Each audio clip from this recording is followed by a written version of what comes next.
Thanks for clicking on the video, and here today at NerdMimic we are presenting the Book of Lairs. This was published by TSR way back in 1986 and was for first edition Advanced Dungeons & Dragons. Within this book are approximately 50 scenarios involving a typical single monster type, their lair of course, and little plot hooks that you could use to insert it into your campaign or run it for an evening one-shot adventure for fun with your friends. Now, as far as I'm aware of, there's no official 5th edition version of this by Wizards of the Coast. Certainly other publishers have stepped in and done their own versions of Book of Lairs, such as by Coldbook Press or Epic Encounters and things of that nature. But hopefully they do come out with official D&D branded one. I certainly would like to see that, as sometimes my time is limited and I just want to have an evening of fun with friends. And so this is great, and I'm going to do 100% flip through. I'm going to film this in 4K, so you could do some screen grabs if you need to. And certainly you could take the monster stat block and insert the 5th edition one with ease. So it shouldn't be hard to convert this in the future. So I guess the first thing we got to do is get this out of the protective cover. And while I'm doing that, hopefully if you like my content, stick to the end. You can think about like and subscribe. I will also present book 2, which came out a year later in 1987. So let's get this out of the wrap. And if you like D&D content, I do have free giveaways, and I'll put a link down below for that as well. All right, so I think the first thing we should do is appreciate the cover here. It's by Clyde Caldwell, and it's a wonderful atmospheric art piece here. This is authored by veteran James Ward and Michael Bualt. And as you know, James Ward is quite prolific. Some of his stuff is great and some of it is mediocre. And that sort of applies to the content within, as some of the scenarios are great and yeah, some of them are average. So let's flip it to the back here. And basically it lists its goal here. These adventures can be inserted into your campaign at any time and are adaptable to almost any situation. So within each scenario, they are grouped and organized by terrain type. I know that sounds a little odd to say, but there are. So here is the title page. Then here with the table of contents, you can see that this is actually organized by terrain type. We got mountains coming up first, hills, forest, swamp and jungle, steppes and plains, village, city and ruins, desert, and aquatic coastal areas. In the back, the scenarios are organized by creature type alphabetically, and then there is a combination of stat blocks at the very end as a resource. Let me just show you that very quickly here.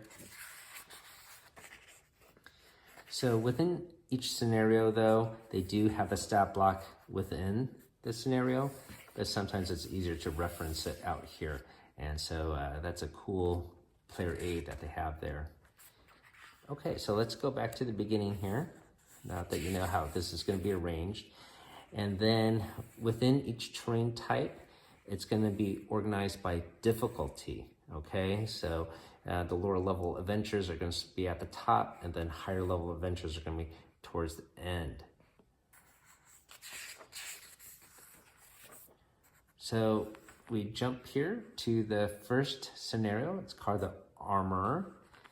And let me just lay it out here.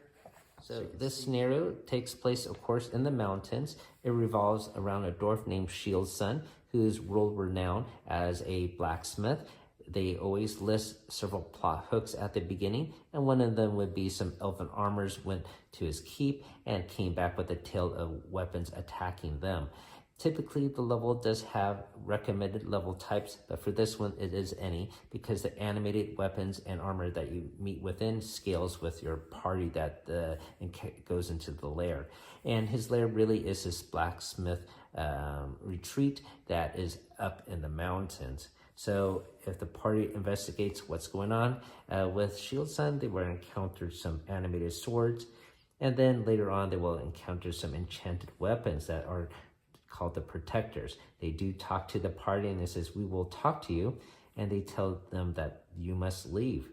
But if they progress through the lair, of course, these weapons are going to attack them.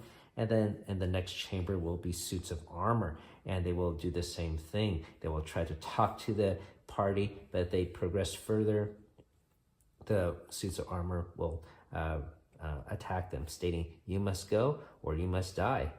And at the final room where Shield's son is, apparently he has died. And the setup is that him and his iron golems that he fashioned, 2 of them, were trying to do some advanced blacksmith, but something went wrong and he died subsequently. The 2 iron golems there are there to protect him. So if they approach his body, well, they will think they are attacking him, and then these iron golems will attack the party. If they defeat them, they will be able to find Shield's son's treasure, I guess, and a lot of it is hidden within the forge in the now cooled down coals, and there's a 100,000 GP there. So that's the first scenario. It's okay. Not great, but it's okay. So the next scenario here, you do have unique interior art pieces within this book. So it's cool that it's not just all text. There is art within the book. So this next one here is called Orc Mage. And basically he is set up in the mountains and he's preying on caravans that are passing through. If the party tries to investigate, he disguises himself as a fire giant and will try to gauge them and ask for a toll. And while the party is trying to pay him perhaps, or maybe fight him, he's going to judge their strength, and if he thinks he's more powerful, he will attack the party. If he gets injured too much, he will retreat to his lair, and he has several traps in the way. One is this wall of thorns. There are some boulders here, and then there's going to be treasure hidden within his mountain lair. This is another one here for shadows. You can see here this has a total party rating of 24. So they recommend each player being an average of 4. So you want to have maybe 6 players there. And each scenario will show how much XP they can get for accomplishing it if they kill all the monsters or get defeated, defeat them and drive them away, or if the party retreats, they might get some experience that way. So it's just some simple guidelines here.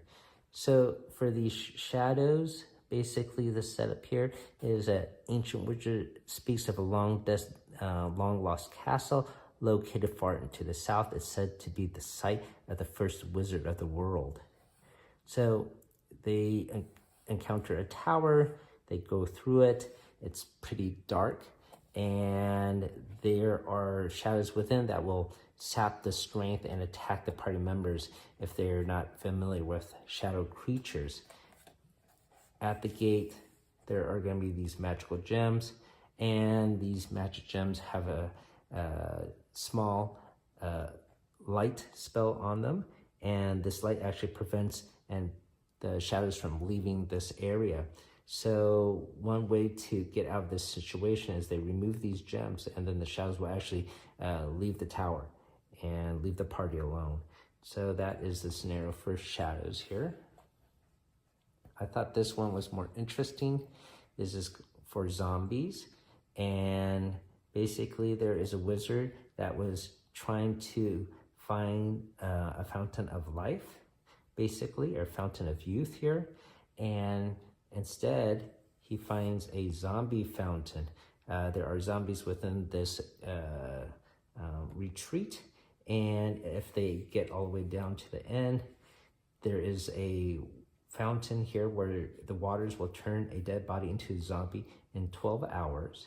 And if someone drinks the water, and if they survive the saving throw for the poison, then they can actually control the zombies. They are able to control the zombies that are wandering around in this lair. So I thought that was pretty interesting.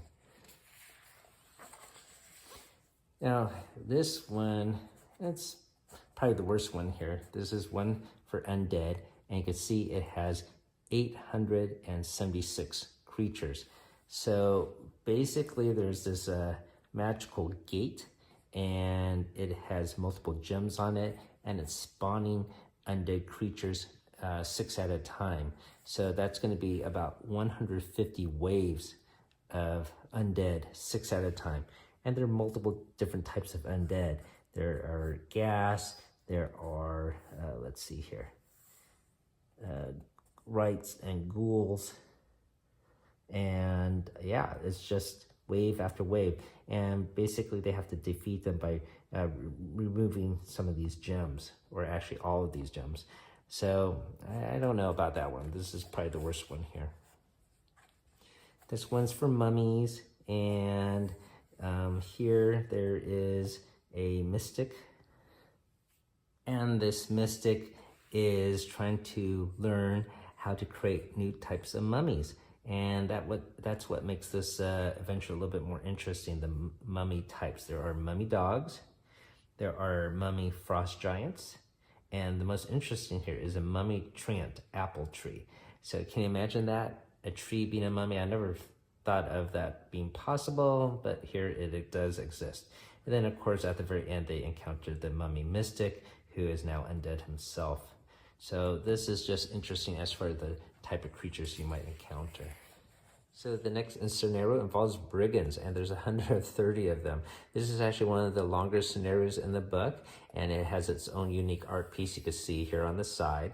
The setup is basically there is this village, and it always gets robbed right after harvest, and that is in 3 weeks' time.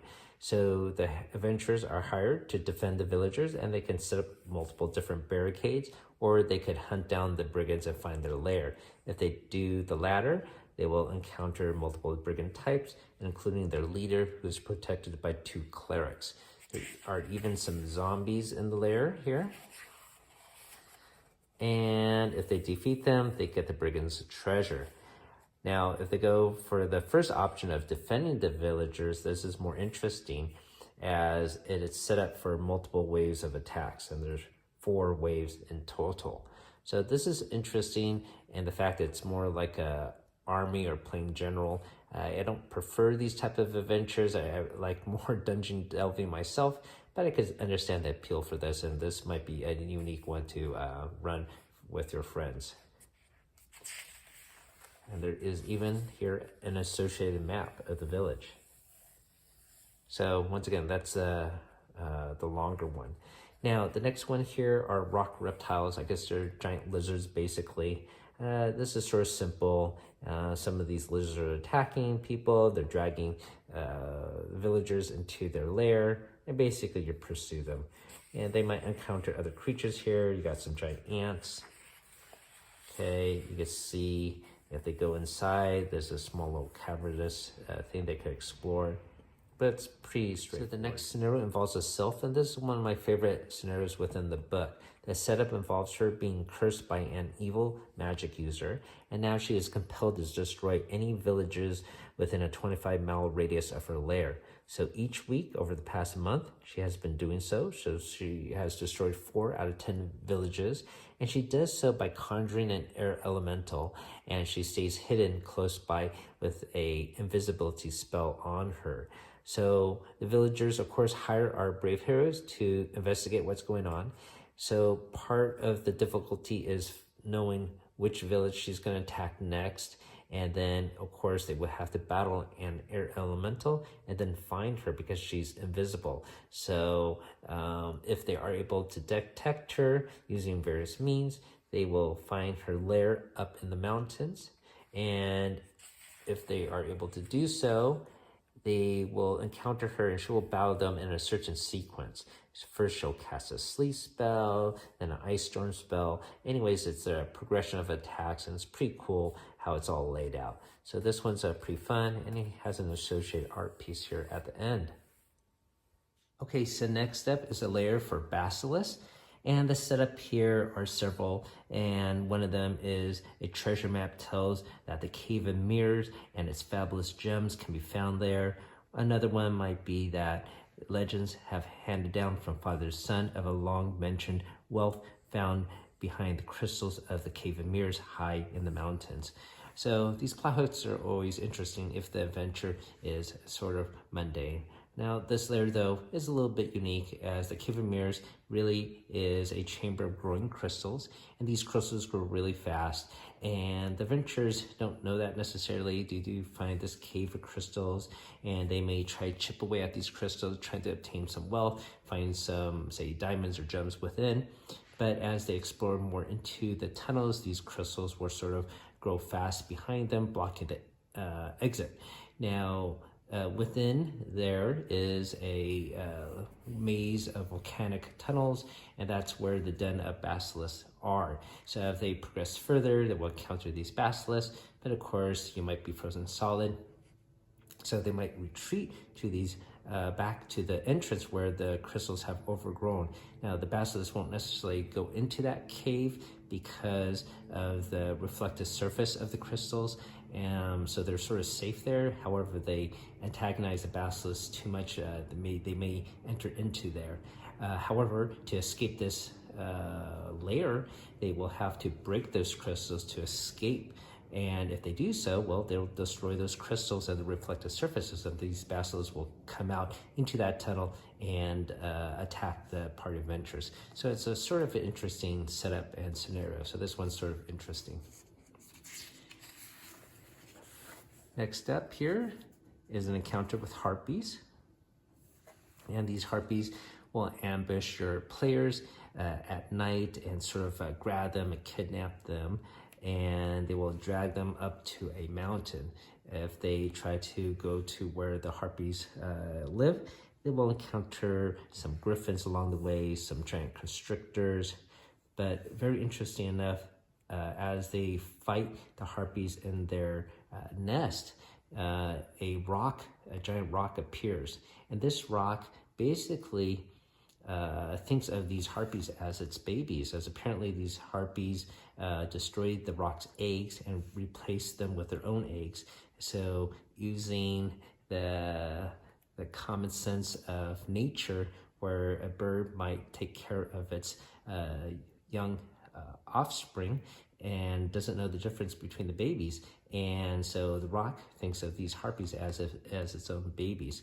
So I think this is a really cool mechanic. I love it when there is a natural and simple explanation for what is going on, rather than having, say, a curse. So I think this is even cooler than the selfie encounter earlier that I mentioned with the air elemental. So having the rock protect its Harpies and attack the party is a very interesting and cool setup. So you might want to use that. Next here are some trolls, and they live underneath this bridge, as trolls like to do, very cliche. And they do have a group of kobolds that they enslave or use to service them. So this is sort of generic with a troll encounter with kobolds underneath a bridge. And this setup here is involving dinosaurs. This also takes place in the mountains. Here, a young fighter wishes to prove his courage by facing a monster of some type, and he wants the party of brave souls to back him up if there are some other monsters about, or maybe a small vicious settlement at the edge of a volcanic mountain constantly talks about a monster glen where treasures are said to lie in the ground for the taking. So this is sort of simple. There's just multiple dinosaurs, and of course at the very end is a T-Rex. Nothing really special about this encounter. This one involves a 16-headed Hydra. This setup is not necessarily anything special either. It has the Hydra in its lair, but there's nothing too unique about the lair itself that I think. And the last of the mountain encounters involves this Hu Xin, which is in the Orient Adventures first edition book, and it's a shape-shifting creature that can be shape-shift between a fox and a young maiden, and basically she is set up in a castle, and she basically in the beginning here shape-shifts into a small boy here and tries to trick them to go into the village where she's at. There are creatures within this lair, spiders and whatnot, and uni. So this is just more unique as far as using the monsters from the Orient Adventures handbook, but it's pretty basic as well. And that's basically it for the mountains. So next up are the hill encounters. So we're going to start off with some low-level encounters. And this next one is an encounter with cave bears. And yes, it's just cave bears. It's a family of 4 here. The plot hooks are sort of interesting here. All the inns in the area speak of a lost treasure of the Black Tower. Many say a great lord buried fabulous treasure in his tower just before it was destroyed by his enemies. Everyone knows it was never recovered. Or perhaps a goat herder maintains that a band of stone giants have taken over the ruins of the tower of the high hill and are planning to build a giant fort at the base to pillage the land nearby. So even if the encounter might be basic, such as the cave bears, sometimes the plot hooks are interesting. So yeah, it's just a family of cave bears that the adventurers will encounter. And here is an encounter with some goblins. And basically it's a whole bunch of them, 80 of them. So this is a very simple encounter as well. I never like these encounters where there's just waves and waves of monsters. I prefer some unique setups. And this one here involves whites. This is also a rather simple setup, and they are in this layer of tunnels, and there is a story of a powerful noble king that fell in battle years ago, and he is buried along with his 4 brave knights. So you will encounter his knights that are now whites, and as well as his the king himself is undead white. So the armor they get, of course, is magical, and the treasures are listed are cool, but of course you can substitute with that with anything. So it's just a pretty simple setup there for this encounter. Okay, so the last one for the hills section is an encounter with ogres. And the interesting thing about this one is in the back of the lair of their cave is an enchanted spring. And this will allow anyone to cure their wounds. However, if you drink it a second time within 24 hours, then you have to do a saving throw against poison. And if you fail, you have to roll a dice, and certain things might happen. You might have uncontrollable desire to laugh and giggle, sleep for 1d6 hours, dazed and confused, or attack your eyelids instantly. So sort of a tough encounter because these ogres will drink from the enchanted pool and heal themselves. But otherwise, it's pretty basic. So that's the end of the hill section. Now we're moving on to a forest terrain encounters, and once again, it's going to be the more simple encounters again to start off with. And here, of course, it will be some leopards.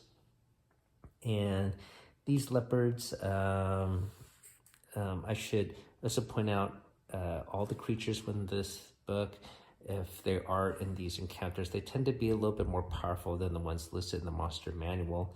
And certainly these leopards might seem simple, but they tend to be larger, more powerful, and it specifies it here at times here. For example, the female leopard is a giant of its species, and so has more powerful stats.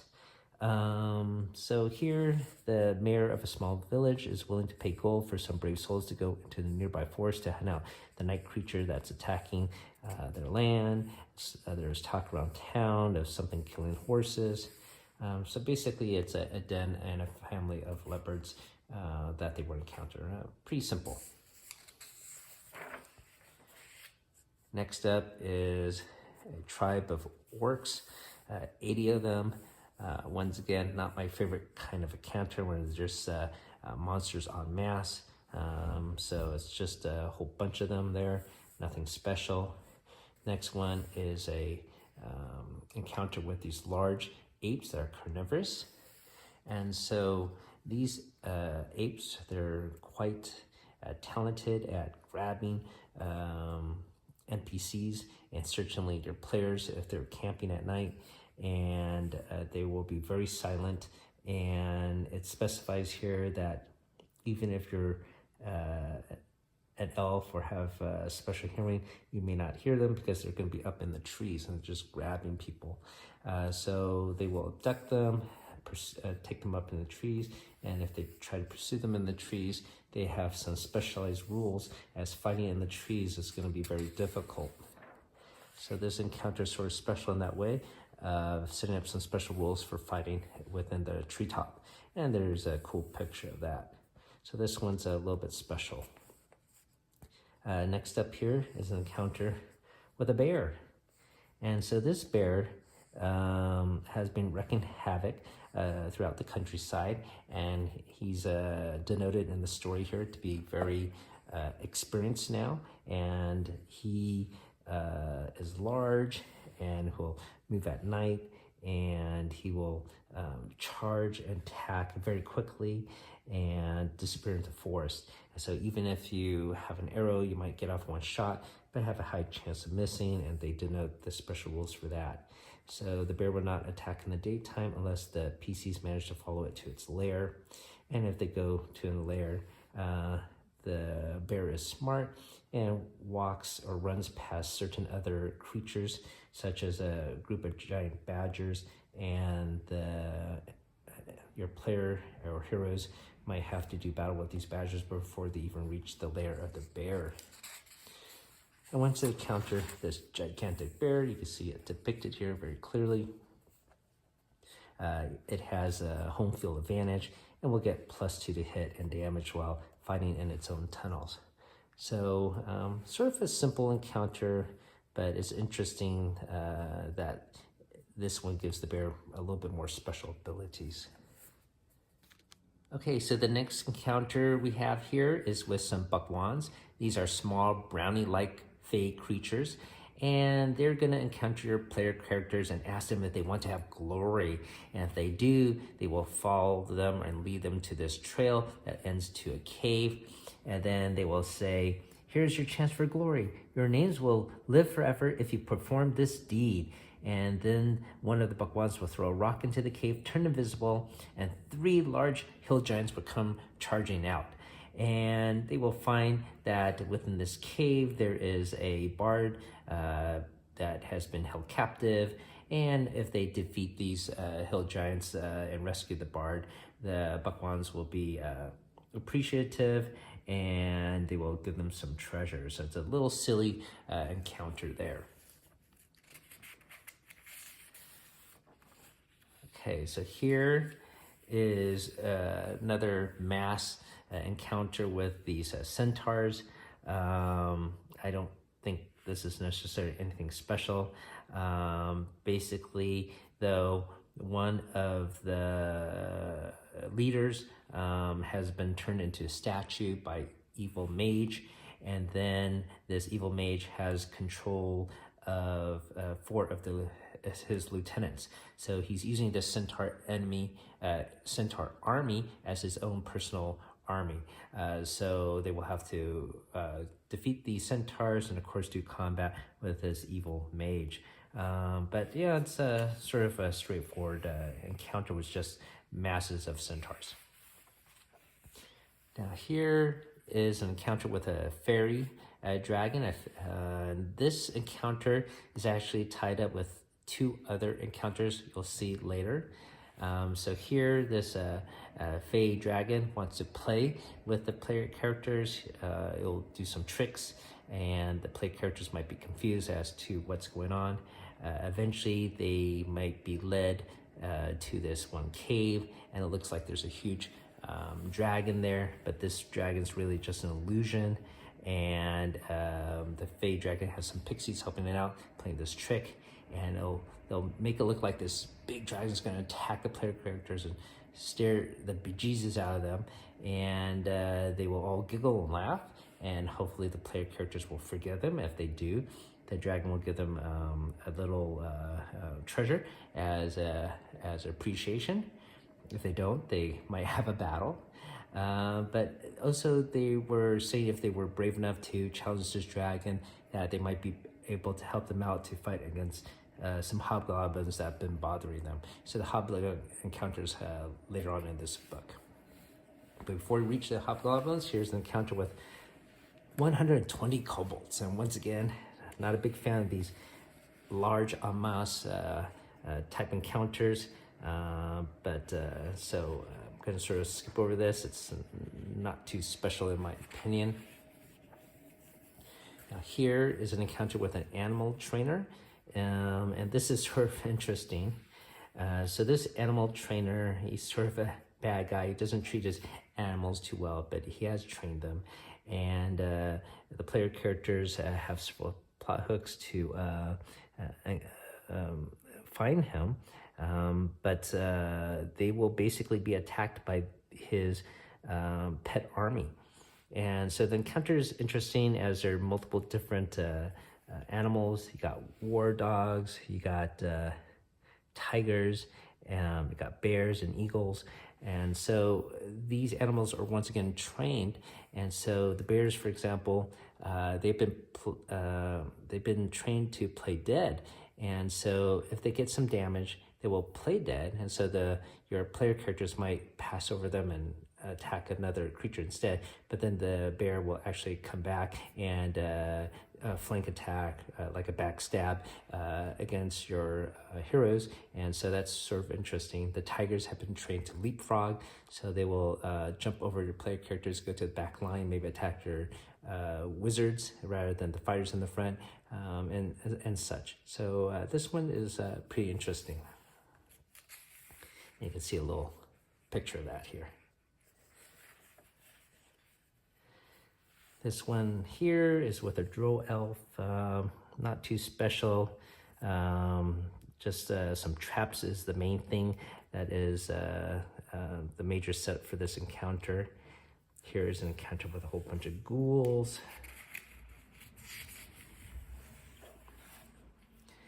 And then this is the one I alluded to earlier that's associated with that fairy dragon, this camp of hobgoblins, and it is 251 hobgoblins. And so once again, not my big favorite type of scenario. And this layer is huge, and it's a huge encampment. And you can even see the associated map here. This next encounter, Pixies, this is actually tied in with this as well.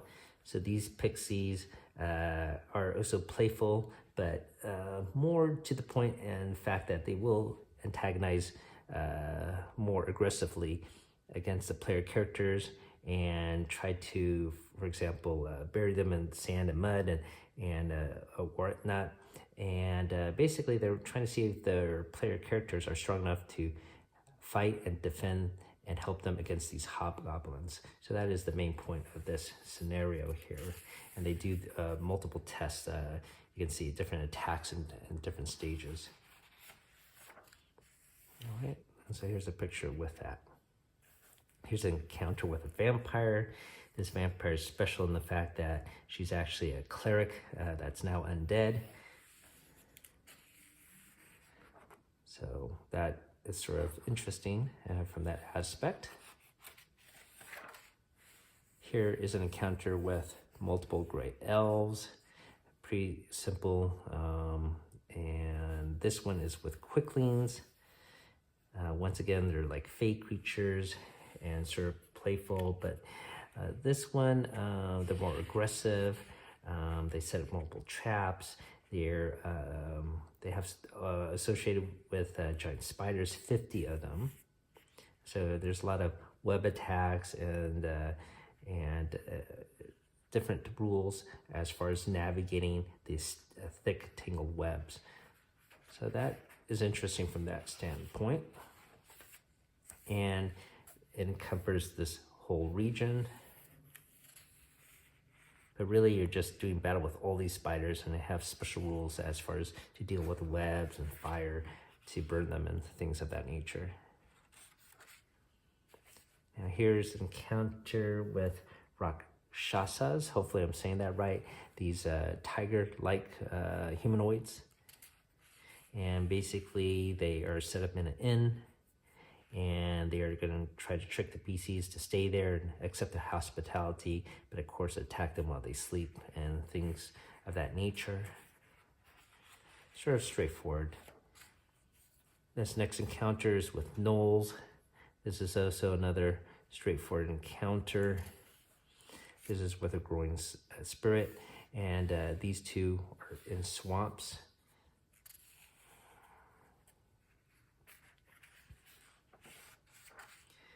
An encounter with werewolf. Here's another large encounter with multiple lizardmen, 130. You can see there's a map of the keep that they're lodged in.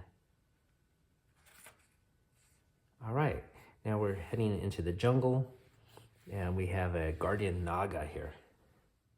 So this guardian Naga, he has been sent into a large treasure vault that was created by a priest king many years ago, and he's been buried and has to guard his treasure. That's a guardian Naga. So he has some Yanti around the jungle surrounding him, but in the pit itself, it's pretty interesting. Besides many different traps, in the main staging area, this guardian Naga roams around these statues that are the same size of him. I guess you could think of it as like the old Chinese emperor being buried with those clay soldiers, terracotta soldiers. Well, he has a whole bunch of Naga statues around him. And not all of these statues are benign. Some of them have poison traps, some of them are blades and other tricks. And so this encounter is sort of interesting as far as that trap setup. This next one here is involving a specter. An evil magic user cleric was robbed and was killed by an innkeeper, and then he rose and became undead, and now is a specter. Killed the innkeeper, now he torments people that visits this inn. So another example, besides mimics, that going to inn may not be benign. So here is our first grasslands encounter, and so it's a simple encounter with some spotted lions. This one is called Birds of Open Spaces. And basically, it's sort of like that dinosaur setup. It's just a whole bunch of large birds that you have to battle in sequence, starting from axe beaks, and then any that was blueberries, which are rocks, sort of like rock type birds. Next up, we have these three crin. This is rather interesting. I don't really see this in D&D too much, but then you have these statues of a praying mantis that they pray to. So it's just interesting, as it's not too often you see this creature involved in adventures. And then here is another step in an inn, and this inn is run by a whole bunch of bandits. Of course, the player characters won't know that, but of course, a lot of mischief will happen in the inn. So once again, treasure chests might be mimics, and inns might be run by some bad people. Okay, so now we're moving on to the city, and what follows up next is a whole bunch of different NPCs, I would say, and their sort of lair or their base of operations. So this is the alchemist, and he creates potions, and he will sell the PCs potions at a price. However, they raid his store if they're maybe lawful evil characters, whatnot. This is a setup in his tower. There's a whole bunch of traps, but of course a lot of loot to be had as he is a very renowned alchemist. So of course he's going to protect himself, and he is an accomplished wizard. Next up is the architect, and so here there is a dwarf who's very good at construction, and basically a merchant has hired him to construct this tower and make it full of traps, and this merchant has evil intentions. He traps the architect in the top floor, and so one of the setups for this adventure is the party's in town, almost ready for an adventure, when they hear screams from a tall tower. In the upper window is a dwarf is shouting, "Help me, it's going to kill me." And then the little man is pulled away from the window. So the dwarf is trapped in there with this golem, and basically the player characters can try to rescue him. Because the merchant set it up to be full of traps, it is trap laden, and however they are able to get to the top floor, rescue the dwarf. He will disarm all these traps and show him where the treasure rooms are. So that's sort of cool. Just a little interesting setup there. This one is called the Jeweler, and basically he's not really a jeweler, he's a thief. And so, as you know, adventurers will have to sell their jewels for gold or whatnot, and so he will try to evaluate them, but try to rob the players. This one is a weapons master, and basically he will help train fighters to level up. However, and he has sort of good intentions. However, if they attack him, try to steal his magical weapons, whatnot, this is a setup for that. And of course, here's another set with an innkeeper.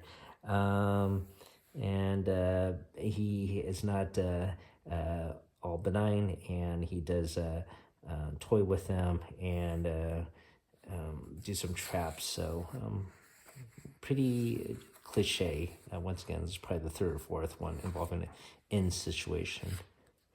Now this is a encounter with gargoyles. The main unique thing about this is a lot of the battle and setup takes on top of rooftops, and there are certain rules here that allow you to accomplish that. Sort of like the one with the apes in the trees, as rooftops can be slippery and slick, and so there's some little rules here.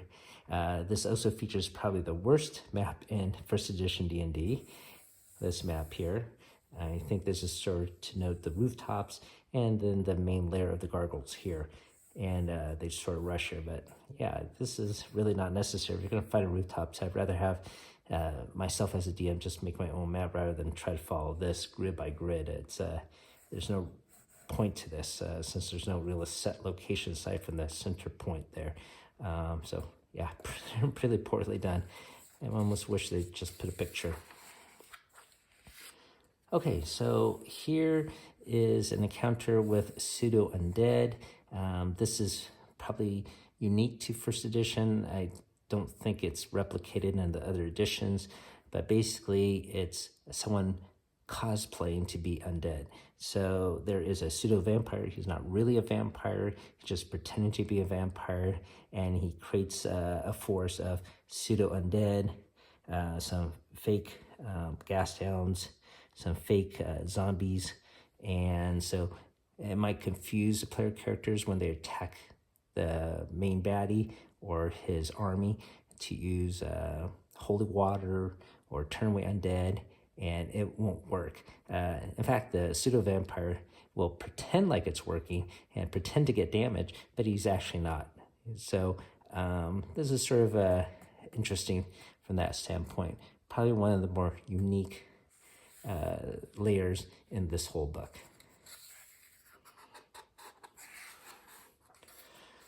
And here is an encounter with a ghost. Basically doing some tricks and traps here. This is one with a whole bunch of skeletons. Here is a lich. pretty straightforward, small little setups, not too special. And same thing with this golem here. Now this one here with a Dryad, this takes place at a seaport. This is interesting. There are rumors and there's different plot hooks here to investigate a haunted ship and things of that nature. And basically what happened is this Dryad, her tree has been cut down. It was actually cut down by the Hobgoblins that we saw in the big camp before.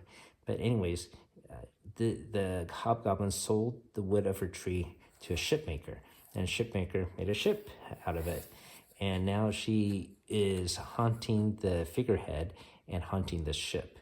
And she's not really a ghost, of course, she's a Dryad. So they might think there's something undead going on. The player characters or clerics might have some problems, but if you have a druid or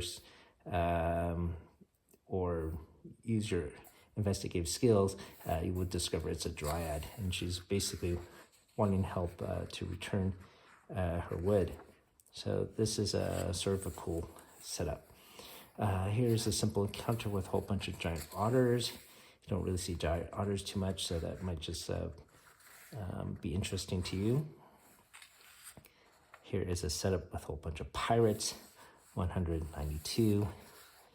And here is even a larger encounter with a whole bunch of sea creatures here. Once again, I don't find these too interesting. It's just a lot of large battles. And that's pretty much it.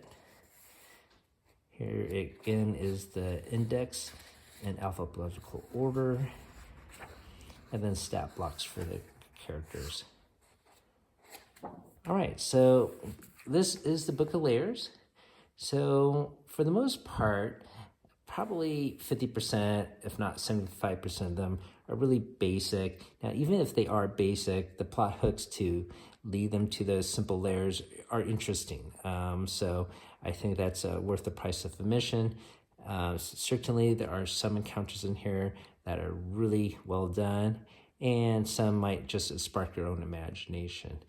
Book 2 itself is better. I'll show that off in the future, but I just want to show this one first and go in chronological order. So thank you for listening. If you stuck around, hopefully hit that like and subscribe and help me out, and so you won't miss out on my next video. So keep on adventuring out there. Have a great night.